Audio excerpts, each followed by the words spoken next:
अगर मैं आपसे कहूं कि एक पूरा युद्ध शुरू हो गया था और भारत को इसकी खबर बहुत देर से लगी, तो क्या आप यकीन करेंगे? सवाल यह है, इतनी बड़ी घुसपैठ कैसे छिपी रही? क्या यह सिर्फ एक इंटेलिजेंस फेलियर था या इसके पीछे कुछ और भी था?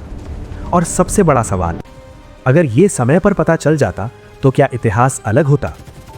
1999 की गर्मियां, जगह कारगिल, लद्दाख। ऊंचे ऊंचे बर्फीले पहाड़ जहां सांस लेना भी मुश्किल होता है। सर्दियों में भारत और पाकिस्तान दोनों की सेनाएं कुछ पोस्ट खाली कर देती थीं, क्योंकि वहां टिकना लगभग नामुमकिन होता है। लेकिन 1998-99 की सर्दियों में कुछ अलग हो रहा था। पाकिस्तान की सेना चुपचाप एलओसी पार करके भारतीय इलाके में घुस रही थी। लेकिन ध्यान देने वाली बात यह है, ये कोई छोटी घुसपैठ नहीं थी। ये एक पूरी प्लानिंग के साथ किया गया ऑपरेशन था। नाम था ऑपरेशन भद्र। अब यहां समझने वाली बात यह है, कारगिल का इलाका क्यों इतना महत्वपूर्ण है? क्योंकि इसके ठीक नीचे से गुजरती है NH-1A, श्रीनगर से लेह को जोड़ने वाली मुख्य सड़क।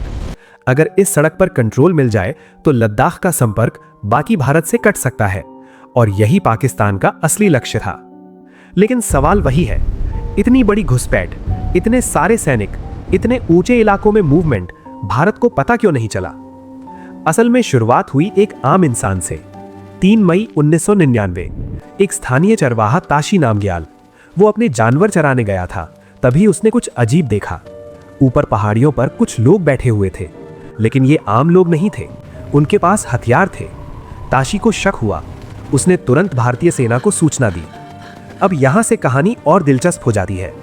पहले सेना को लगा ये शायद घुसपैठिए होंगे, जैसे पहले भी होते रहे हैं। लेकिन जब पेट्रोलिंग पार्टी भेजी गई तो जो सामने आया वो चौंकाने वाला था। ये सिर्फ कुछ घुसपैठिए नहीं थे, ये पूरी तरह ट्रेंड किए हुए पाकिस्तानी सैनिक थे। ऊपर ऊंचाइयों पर बैठे हुए और नीचे भारतीय पोस्ट्स पूरी तरह एक्सपोज्ड। अब यहां एक बहुत बड़ा सवाल उठता है, क्या भारत को सच में कुछ नहीं पता था, या कुछ संकेत पहले से मौजूद थे लेकिन उन्हें नजरअंदाज किया गया? दरअसल कुछ इंटेलिजेंस रिपोर्ट्स पहले भी आई थीं, कुछ गतिविधियां, कुछ रेडियो इंटरसेप्ट्स, लेकिन उन्हें इतना गंभीर नहीं माना गया। क्यों? क्योंकि उस समय भारत और पाकिस्तान के बीच शांति की कोशिशें चल रही थीं। फरवरी 1999, लाहौर डिक्लेरेशन, दोनों देश रिश्ते सुधारने की बात कर रहे थे, और शायद इसी वजह से किसी ने सोचा ही नहीं कि दूसरी तरफ एक युद्ध की तैयारी चल रही है। लेकिन असली झटका तब लगा जब धीरे धीरे ये साफ होने लगा कि ये सिर्फ एलओसी के पास की हलचल नहीं है, बल्कि सैकड़ों पाकिस्तानी सैनिक पहाड़ियों की चोटियों पर कब्जा कर चुके हैं। अब स्थिति ये थी, ऊपर दुश्मन, नीचे भारतीय सेना, और ये जंग नीचे से ऊपर चढ़कर लड़नी थी, जो कि सबसे मुश्किल स्थिति होती है। लेकिन यहां एक और सवाल आता है, क्या ये सिर्फ एक टैक्टिकल सरप्राइज था, या इसके पीछे कुछ बड़ी रणनीतिक गलती छिपी हुई थी? अब धीरे धीरे भारत को असली तस्वीर समझ आने लगी, और यहीं से शुरू होती है ऑपरेशन विजय की कहानी। लेकिन क्या यह सिर्फ एक युद्ध था, या एक ऐसा सबक जिसने भारत की सुरक्षा सोच को हमेशा के लिए बदल दिया? और सबसे जरूरी, क्या यह गलती दोबारा हो सकती है? अब जब तस्वीर साफ होने लगी तो भारत के सामने एक बहुत बड़ा चैलेंज था। दुश्मन ऊंचाई पर बैठा था और भारतीय सेना को नीचे से चढ़कर हमला करना था, जो कि किसी भी युद्ध में सबसे नुकसानदायक स्थिति मानी जाती है। ऑपरेशन विजय शुरू हुआ। हजारों सैनिक सीधे उन बर्फीले पहाड़ों की तरफ बढ़ने लगे। लेकिन यहां एक और सच्चाई सामने आई।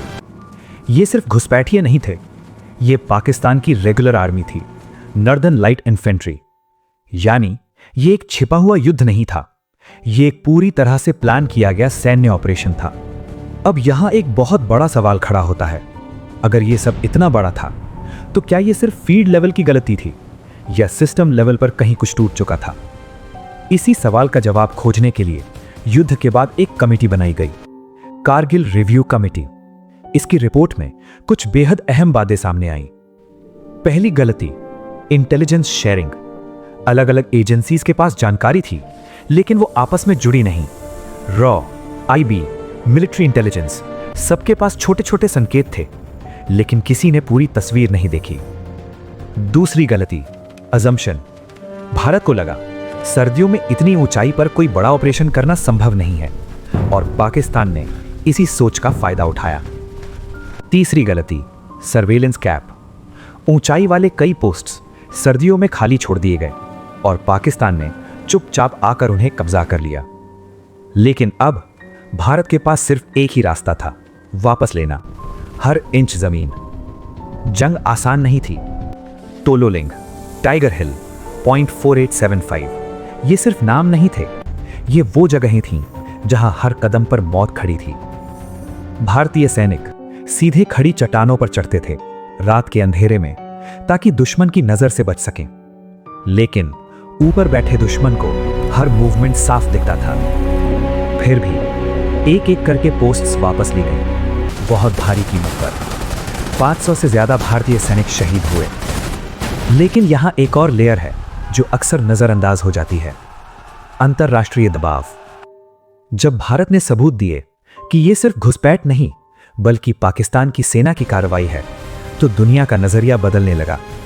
अमेरिका समेत कई देशों ने पाकिस्तान पर दबाव डाला और आखिरकार पाकिस्तान को पीछे हटना पड़ा। अब यहां सबसे अहम सवाल, भारत को आखिरी वक्त पर ही क्यों पता चला?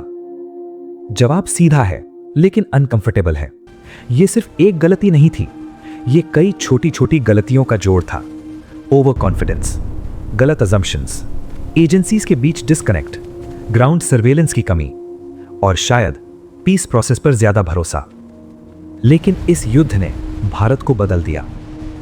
इसके बाद एलओसी पर सर्वेलेंस बढ़ा, विंटर डिप्लॉयमेंट मजबूत हुआ, इंटेलिजेंस कोऑर्डिनेशन सुधरा, कारगिल जैसे इलाके में परमानेंट विजिलेंस शुरू हुई। यानी एक दर्दनाक गलती एक बड़े सबक में बदल गई।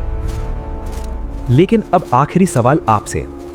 आज टेक्नोलॉजी ज्यादा एडवांस्ड है, सैटेलाइट्स हैं, ड्रोन्स हैं, रियल टाइम इंटेलिजेंस है, तो क्या अब ऐसी घुसपैठ इम्पॉसिबल है या फिर हिस्ट्री खुद को दोहराने का मौका ढूंढ रही है? क्योंकि कभी कभी सबसे बड़ी गलती ये मान लेना होती है कि अब गलती हो ही नहीं सकती।